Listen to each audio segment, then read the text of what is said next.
Hi everybody, it's the 1st of August, Saturday. I wanted to talk about communication. I have a new neighbor. He likes his music and I can hear his bass, and I think you probably can too. That's all right, no problem. So, communication. When I started teaching, I realized I needed to put together a system of terminology that I could define for my students. And that was particularly true after I started working with Bill DeBar, because he came up with a bunch of theories. And some of you have heard, whether it's Pirelli or Ray Hunt or Buck Brenneman or Warwick Schiller, talk about the meaning, and even Joseph Newcomb talk about the meaning of some of those phrases. And one of the things that Warwick Schiller is very fond of saying, and I totally agree with him, is that before you can ask a horse to do something, they already have to know the answer to the question you're asking. Now, that might sound like a lot of gobbledygook, but when I think about that, what I think about is layering techniques, a basic underlying simple philosophies of cause and effect, stimulus, response, consequence, that go back to the very most fundamental of things that I, or people that have worked with me, would understand about communication. And if I put a certain intent into myself to the horse, whether it's on a mental thought or a physical level, either motion, the body posture comes first, and then emotion or a particular feel that I put onto the horse, either from the ground or on their back. I have to go back right to the beginning of when that whole process starts, so that the horse knows how to yield to pressure in the most fundamental of ways, either through motion, like the wiggle of the rope.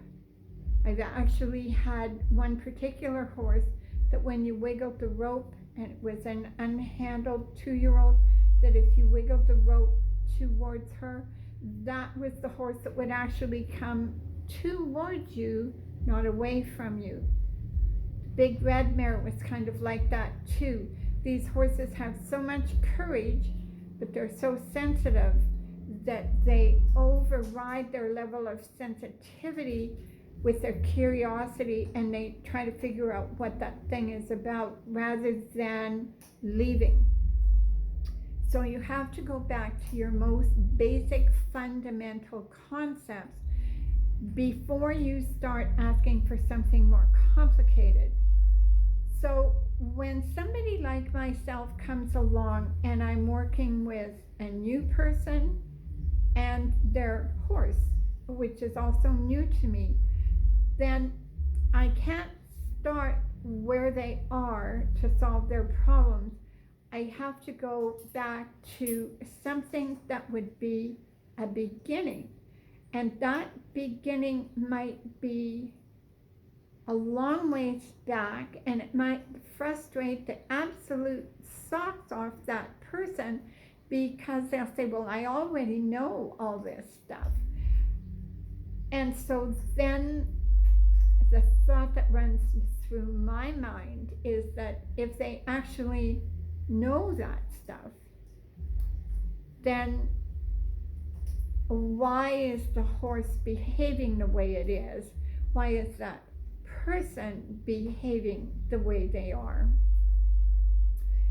in a clinic situation, it's very difficult, virtually impossible, to separate teaching the horse something and teaching the rider something.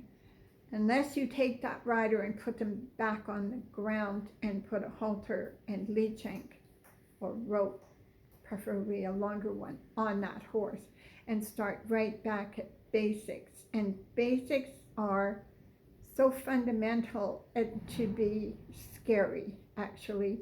And once we do that, we find that the language that people use with horses is, I don't know if you've ever had a friend who spoke a completely different language than yourself.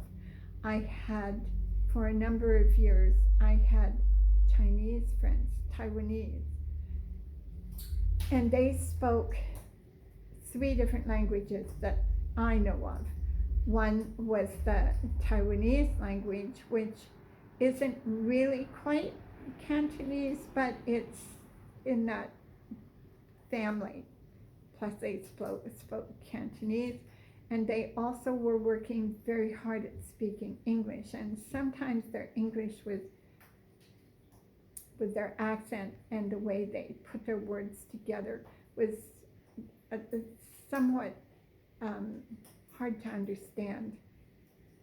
So it was always interesting to communicate because, of course, I freely admit I don't speak any other language than English.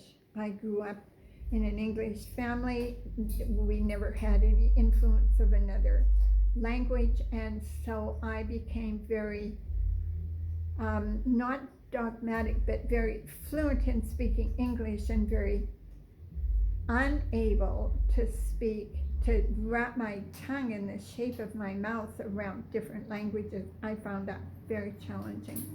So when it comes to people and horses and an educator working with them, I have to be able to communicate with the person on their level and try to understand how they interpret what I'm saying to them, which will be completely different than my initial meaning.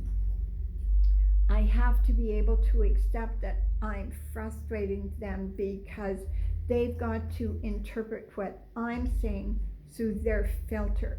And that's very challenging in and of itself.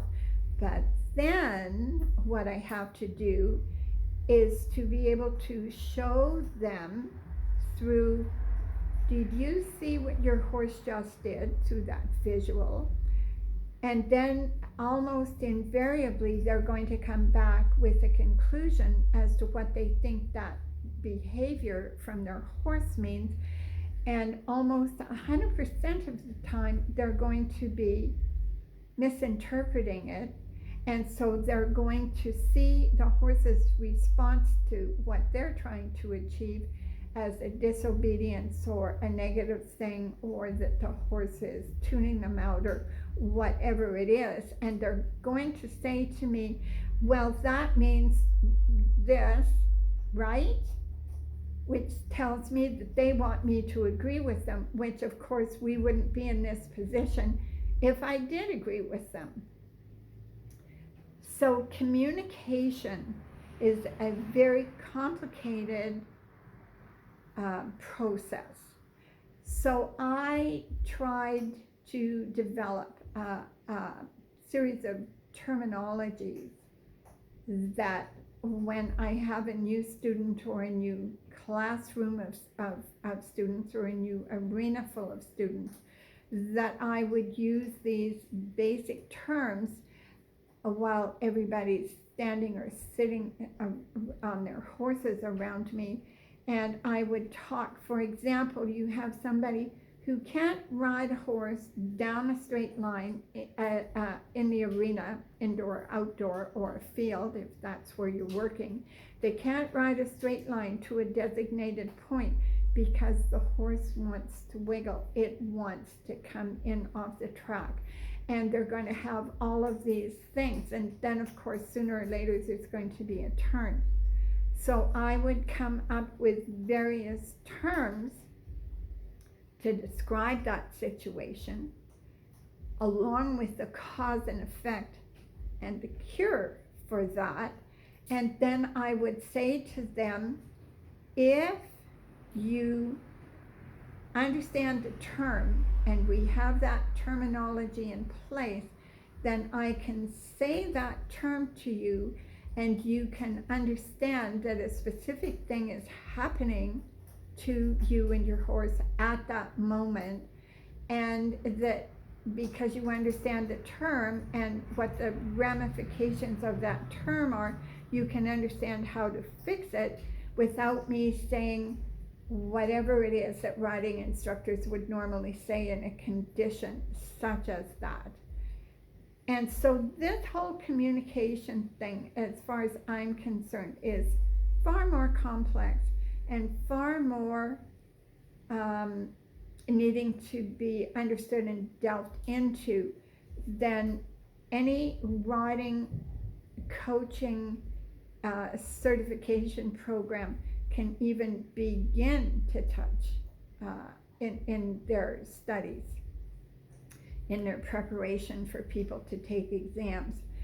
So I think then what happens is when a person, an individual, is being prepared, trained and prepared to take a certification exam in whatever country you're taking it in, that you've got this very defined set of rules and regulations that you have to perform in order to meet the qualifications that the examiners want to see in you, so that they know that you know and can pass that information on.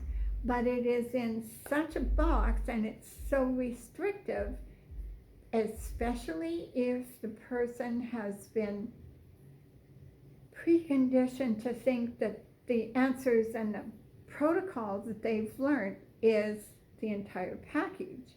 So then what happens when they go out and they have students to train, horses to train, they become very, I'm going to use the word dogmatic. They become very certain of the fact that what they're teaching is the whole thing, when in fact actually it's such a thin little slice of the whole picture of reality that it's mind-boggling, actually. So when somebody like myself comes along to teach a clinic, I really prefer to have everybody that's going to work with me in that clinic, whether it's on the ground or on the horse, I really prefer to have a session before the horses are involved, and then rather than taking each person for a 45-minute, half-hour, 45-minute private lesson, or even more expensive, an hour private lesson, or a class lesson that might be an hour, hour and a half, never 2 hours, then that's the only opportunity you have to work with that person. So then you have to talk like an agitated chipmunk trying to get everything in. And of course, it's like throwing a pot of cooked spaghetti up against the wall. Most of it's going to fall off unless they're videotaped with very good audio and they can go back and review it. Now, I don't know about you, but I don't think that happens too often. And I actually go out of my way to facilitate that with a sound system and with videos. And sometimes I have my GoPro and my cell phone video running simultaneously from different aspects. So this whole thing of communication, it isn't just the person communicating with the horse while they're on it. It's the instructor and all of the instructors right back from the beginning, because they're all nattering in the person's ear telling them what to do and how to do it and why they're going to do it that way. And those are laws that are written on paper, and we are expected, we're preconditioned to follow those and argue with them if somebody comes up with a different idea. So this whole thing about learning to work with horses, learning to ride horses, it's very difficult. And so communication, and as a coach, I want to work very hard at not, the first thought that comes to my mind is belittle, but it's not belittle. That's not the right word. I don't want to shame somebody for their knowledge that they've gained through blood, sweat, and tears, and probably a lot of money. And we don't want to insult their intelligence, and we don't want to say, take all of that and put it aside, because first of all, that doesn't work. And second of all, what we need to do is to be able to take them from where they are at that point in time for that particular individual and their horse, and we need to move them forward in whatever direction it is that they wish to go, whether it's being a safe, competent trail rider, or being a hunter jumper, or a dressage rider, or a Western reiner, or it doesn't matter. It doesn't matter, because it's the basic foundation of what our impressions of ourself, our coach, our trainer, and our horse. It's those basic perceptions that are either going to allow us to move forward or that are going to hold us back. And it also depends on how the people that you work with as a coach and trainer, instructor, how they feel about themselves, and not only that, how they come across to us, the individual that's trying to learn, how that individual perceives and interprets what that instructor coach is saying, and then how they filter that into their thought processes and their way of doing things. So it becomes a very complicated process, and I'm going to see if I can't do more work on this and get it out for you people. Thank you, and have a wonderful day. Bye.